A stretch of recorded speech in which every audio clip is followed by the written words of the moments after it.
Max, welcome back to my channel. I decided to do another series that I've always wanted to do, and that's about problematic baes in dramas. These will be the main lead characters, mostly male leads, who have done various yellow to red flag things in dramas, and each video will highlight each problematic bae in their turn. So these will be short and bittersweet depending on the depth of their wrongdoings. And towards the end of my spiel, I'll weigh whether or not they would have been worth staying with by the end of the drama, any redemptive qualities and understandings on why these characters are the way they are. I'll also divulge some good to where it's not a complete hit piece. So for the first one, since I just got done with this drama, the first character I'll highlight in this series will be Hosho Chiaki from Salvation Swallowed by the Nest. And oh boy, that character is a mess. This will cover the gambit of a lot of triggering stuff, so I'm warning you ahead of time and also spoilers ahead. So let's get into it. Red flag tendencies number 1, the devourer of women. Chiaki is first introduced to us in episode 1 getting into an argument with another woman that Amma sees breaking up with her. What we find out later in the drama is that he's straight up predatory. He seeks out innocent women, butters them up with being wholesome and kind, sleeps with them, and then dumps them. Oh, and he also records these encounters with those women, and if they don't back off, he threatens to release said videos. So when he sees Amma, he sees another victim for him to move on to. He even makes a bet with his friend to back her in a certain amount of time for a watch. So is this a red flag? Yeah, without a doubt. Red flag tendencies number 2, obsessive possessiveness. Around the time when they first get together initially, Chiaki is possessive right out of the gate. Now, thanks to him in episode 1, Chiaki started Amma on her road to becoming an actress. But when she gains a passion for it and is going for more roles, especially outside of him, he tells her he doesn't like the idea of her being on set without him. He also doesn't like the idea of her talking to other actors, exchanging any contact information with them, and wants her to go straight home when she's done on set. On top of that, he says that her manager should pick her up, and then he changes it to let him be the one that picks her up from here on out. But he goes into this weird psychotic mental state when he says all of this until she calls his name and he snaps out of it. Yo, and this is before he even asks her to go out with him. But wait, there's more. Where she's interacting with her co-star, he watches the scene from a distance and then proceeds to drag her off to a stage to kiss her. He also gets her to promise him to never stop liking him. And as she's able to achieve another acting role and she goes out to dinner with the director and crew, he gets aggravated, asking why she didn't let him know when she was done filming and is insistent on picking her up that very minute.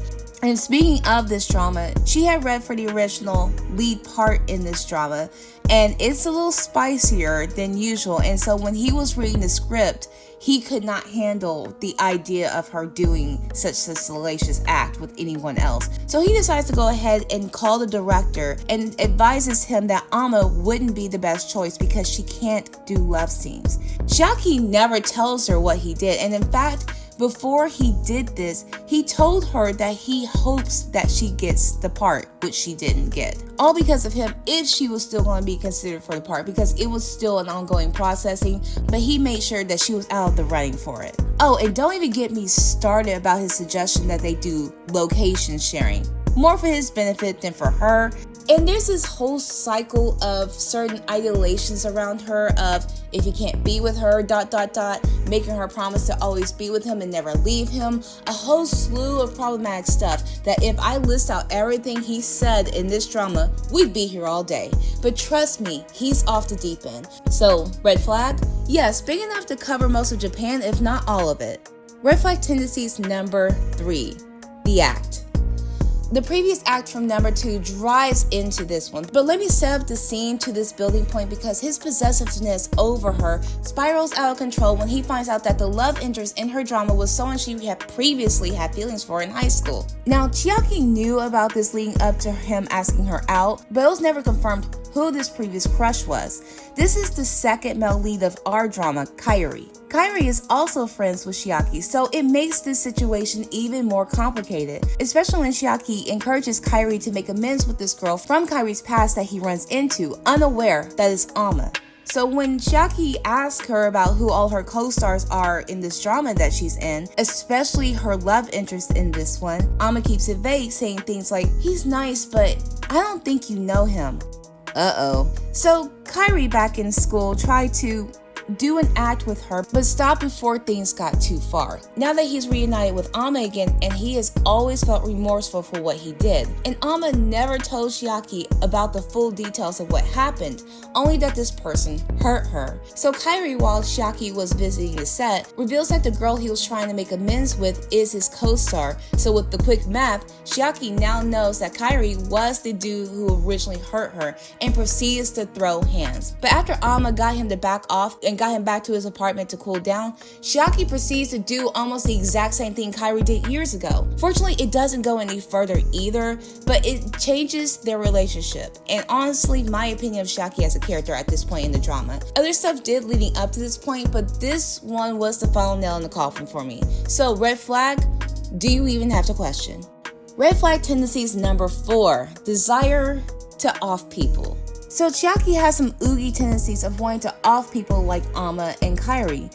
During the time they had broken up, he had this weird fascination of her either wanting to be with him forever or that he can't be without her. And this mentality seemed like he wanted to do something to her. Compound all of that of him seeing her welcoming Kairi into her house for a quote-unquote date. This was all because the director was feeling an emotional disconnect between the two of them and wanted them to get a hold of their characters' emotions better. So she invited Kairi to her house for a little play date while Chiaki saw Kairi go in. So he starts to get upset about not wanting Kairi near Amma or touching Amma, and he is constantly hitting his hand against the window in his car until red stuff starts oozing, like the man is made out of paper mache apparently. Then that weird trance state of his comes up, wanting to end Kairi permanently until he gets a text. Like he was literally at her door, having his hand on the doorknob until he got the text. Not to mention, there was a post-intimate scene of Amma where Chiaki was looking at her with this sweet but crazy look on his face. All the while, he has his hands around her neck as he's telling her that he loves her. And he almost stuck her with something in episode 8 while she was sleeping again. Immediate hell no. So red flag? Oh, we're past covering Japan. He's already covering most of the world with it. Red flag tendencies number 5, insincere manipulations. After their initial breakup, Amma's manager gets a heads up about an article that's about to be released over the fight Chiaki and Kairi had over her on set. Chiaki also gets a hold of the same reporter to run a story over the complex relationship he has with his mother to take the heat off of her.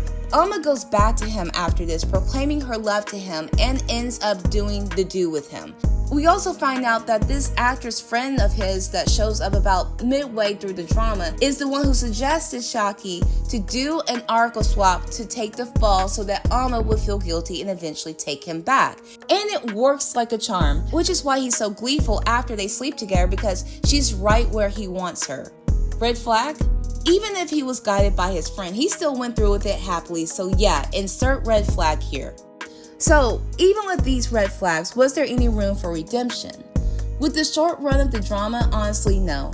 There wasn't enough time to give him to settle into the either good or anti-hero role for long. I would say one of the good things about him is chasing off Anna, the crazy chick from Amma's girl group who felt Amma had all the good luck for doing the bare minimum. And I did like how he handled his mom in the end too without being unhinged. He confronted her like an adult, but of course, this is the last episode. And honestly, he was still a crazy and dishonest guy up until episode 8 of an episode 9 drama. So yeah, that is why I say that there was no room for him to really truly be redeemed by series end. But it seems like he's doing some adjustments in his future, so I guess that's something. Because there's a lot of times when I had seen in the drama that him and Amma have distinct clothing choices. That's what is always like kind of detailing of how their characters are, her light to his darkness. but you can also tell by the end the clothing choices are switched. She's starting to pick up more grays and blacks, and he has like a white shirt on. So you can already see the metamorphosis is already germinating in both of them, where they're meeting in the middle. So I guess now they're on mutual ground, but unfortunately we get to see that fully realized in the drama itself, where they are now in this like yin and yang kind of situation. Should the female lead have stayed with him? If Amma had stayed sane by the end of this, no. Like I mentioned before, even if it seems that Chiaki had chilled out a little at the end, Amma has already lost her mind.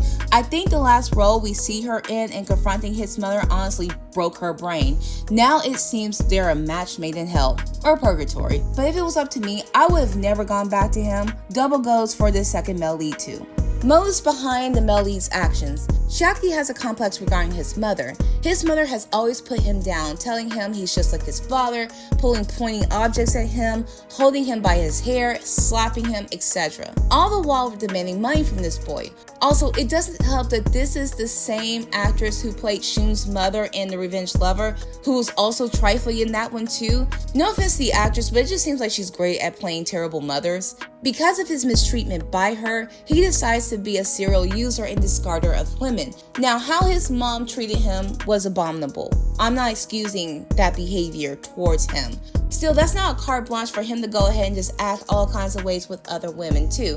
Nor do I think it's a good enough reason to justify his actions. So on the rating scale, I'll put him at a 4.6 red flags out of 5. He didn't commit the full unforgivable sins of the R word or offing someone, but he came mighty close to committing both of those crimes. What would have made him redeemable or palatable? Honestly, when it comes to this story plot, I thought he would be a dark character with mommy issues who's bent on using yet another woman, but Amma was the salve his soul needed. And when they were being put upon by other people, I thought they would just claw through the world together, a Bonnie and Clyde situation. But no, he's crazy now along with her at the very end. I wish there wasn't that possessiveness in his character in the way of restricting who she saw and where she went. But him being that guard dog for her against Anna and his mom to a certain degree, that's what I wanted from him in this drama. A protector, even if he was an anti-hero with it. Also for him not to have done that act that caused their initial breakup or the manipulation he used to get her back under his thumb. Not to mention all his other crazies. Him scrapping with Kairi on set I didn't mind because I believe Kairi had it coming, especially to have the audacity to ask for a second chance with the woman he hurt. And it's crazy, they had Kairi dressed in creams and whites like he was the better choice, like get out of here. That's Hosho Chiaki on a bumper sticker for the start of this problematic Baes series. Yes, he's hot, but bruh, please go get some therapy.